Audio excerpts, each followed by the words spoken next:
میرے پتی کی دوسری شادی۔ میری یہ کہانی آپ کو رلا دے گی۔ میرا نام پلک ہے۔ وہ رات قیامت کی رات تھی۔ میں اور میرے پتی محسن بہت اداس تھے کیونکہ میرے پتی دوسری شادی کرنے جا رہے تھے، لیکن اس بات سے وہ اتنا دکھی نہیں تھے جتنا میں غمگین تھی۔ ہماری شادی کو 6 سال ہو چکے تھے۔ ہزار کوششوں کے باوجود ہمارے آنگن میں کوئی پھول نہیں کھلا تھا۔ اس کمی کو لے کر محسن بہت اداس رہنے لگے اور محسن کا میری طرف سے من ہٹنے لگا، جبکہ میرے پیار میں کوئی فرق نہیں آیا تھا۔ میں محسن کو ہمیشہ سمجھاتی کہ نا امید نہ ہو، کبھی نہ کبھی تو ہماری گود ضرور بھرے گی۔ میرا اتنا سمجھانے کے بعد بھی محسن کے من میں اب صرف ایک ہی خواہش کروٹ لے رہی تھی، دوسری شادی کرنے کی خواہش۔ لیکن محسن کی یہ بات مجھ سے کہنے کی ہمت نہیں ہو رہی تھی۔ وہ بڑی کشمکش میں تھا۔ تبھی اس نے اپنی ماں کا خط ملا۔ ماں کا خط پڑھ کر محسن کا دل باغ باغ ہو گیا۔ اس خط میں محسن کی ماں نے محسن کی دوسری شادی کا ارادہ ظاہر کیا تھا۔ لڑکی بھی انہوں نے ڈھونڈ لی تھی اور وہ جلد ہی محسن کا نکاح کروانا چاہتی تھی۔ پھر محسن کی ماں کا ہی نہیں بلکہ محسن کے بھائی بہنوں کا بھی یہی ارادہ تھا۔ ماں کا خط پڑھتے ہی محسن میں اور زیادہ ہمت آ گئی تھی۔ محسن نے وہ خط میرے ہاتھ میں پکڑا دیا۔ میں خط پڑھنے کے بعد حیرت سے بولی، یہ سب کیا ہے؟ تو محسن نے کہا، میرے گھر والوں نے میری دوسری شادی کرنے کا ارادہ ظاہر کیا ہے۔ اور کیا ہے؟ محسن نے مجھ سے کہا، ویسے تم کیا کہتی ہو؟ میں خود جواب دینے کے بجائے الٹا محسن سے سوال کر بیٹھی، آپ کیا کہتے ہیں؟ محسن نے کہا، بھائی اب تو میں سوچ رہا ہوں مجھے دوسری شادی کر ہی لینی چاہیے، شاید اسی بہانے ہمارا سونا آنگن چہک اٹھے۔ اتنا کہہ کر وہ میرا چہرہ دیکھنے لگا۔ میرے چہرے پر بے انتہا اداسی تھی۔ محسن پھر بولے، اگر تم بھی کچھ کہتی تو اچھا ہوتا۔ میں نے پھر سے کہا، میں کیا کہوں؟ آپ جیسا بہتر سمجھیں آپ ویسا ہی کریں۔ اور پھر میرے منہ سے ہاں سننا چاہتا تھا، لیکن میں کچھ کہنے کے لیے تیار ہی نہیں تھی۔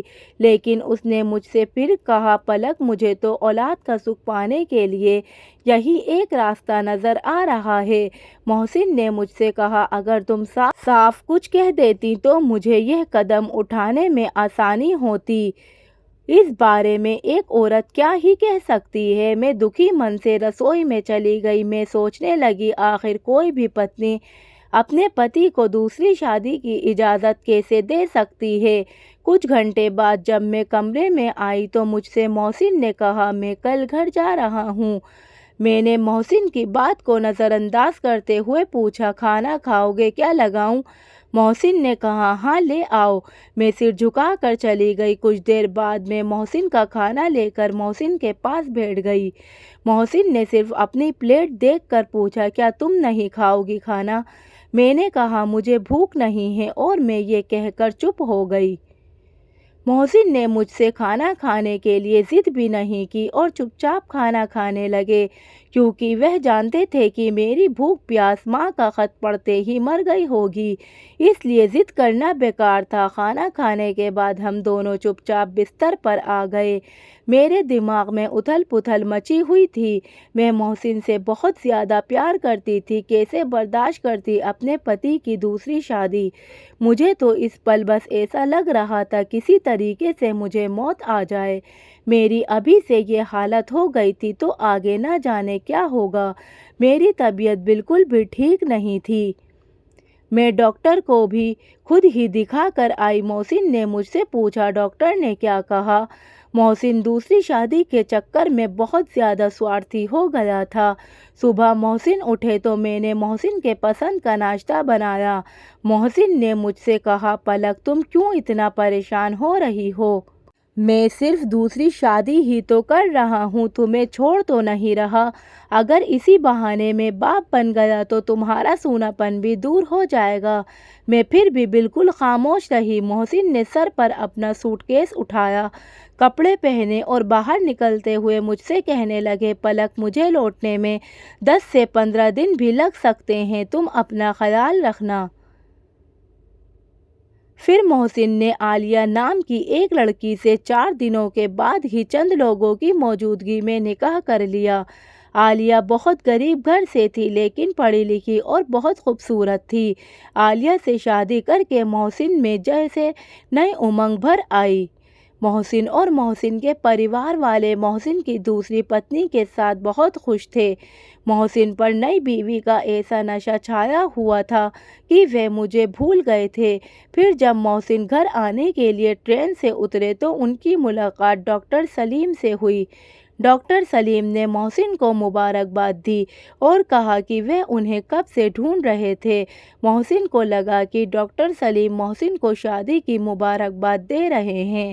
محسن اپنی دوسری پتنی کے ساتھ اتنا مشغول ہو گئے تھے انہیں میری کوئی پرواہ نہیں تھی۔ ڈاکٹر سلیم نے انہیں بتایا کہ پلک پریگننٹ ہے۔ محسن ڈاکٹر صاحب کی بات حیرانی سے سن کر گھر آئے۔ میں کمرے میں گمسم بیٹھی تھی۔ محسن نے مجھ سے آتے ہی پوچھا، پلک میں یہ کیا سن رہا ہوں؟ تم نے مجھ سے اتنی بڑی بات چھپائی رکھی۔ میں کچھ دیر تک چپ رہی، پھر میں نے محسن سے کہا، اگر میں نہیں چھپاتی تو آپ دوسری شادی کیسے کرتے؟ میں نے محسن سے کہا، ایک عورت کبھی نہیں چاہے گی کہ اس کی کوئی سوتن آئے۔ صرف اولاد نہ ہونے کی وجہ سے آپ کا دھیان میری طرف سے ہٹنے لگا تھا۔ صرف اولاد نہ ہونے کی وجہ سے ہمارا پیار کم ہونے لگا تھا۔ آپ کی نظر میں میری کوئی قیمت نہیں رہ گئی تھی۔ ایسا لگتا تھا جیسے آپ نے مجھے اپنے دل سے نکال دیا ہے۔ اور محسن، میرا پیار اتنا کمزور نہیں کہ اپنی کوکھ میں پل رہے بچے کا سہارا لے کر میں تمہیں تمہارے ارادے سے روکتی۔ اور میں یہ باتیں کر کر بہت رونے لگی۔ محسن کے پاس میری باتوں کا کوئی جواب نہیں تھا۔ محسن میری آنکھوں سے آنسو پوچھتے ہوئے بولے، پلک میں اولاد کے لیے نہیں بلکہ دوسری شادی کے لیے پاگل ہو رہا تھا اور میں بھول کر بیٹھا۔ اب شاید اس بھول کی سزا بھی کاٹنی پڑے گی۔ اور پھر محسن نے مجھ سے معافی مانگی۔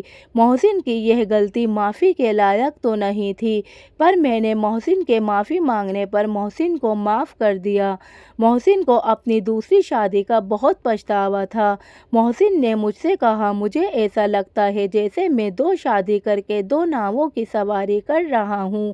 وہ مجھے بتاتے کہ ان کی دوسری پتنی انہیں بہت پریشان کرتی ہے، وہ ہر چھوٹی چھوٹی بات پر ان سے لڑتی ہے اور وہ بہت طعنے دیتی ہے۔ محسن نے مجھ سے کہا، پلک میں بہت پچھتا رہا ہوں، آخر میں نے دوسری شادی کیوں کی؟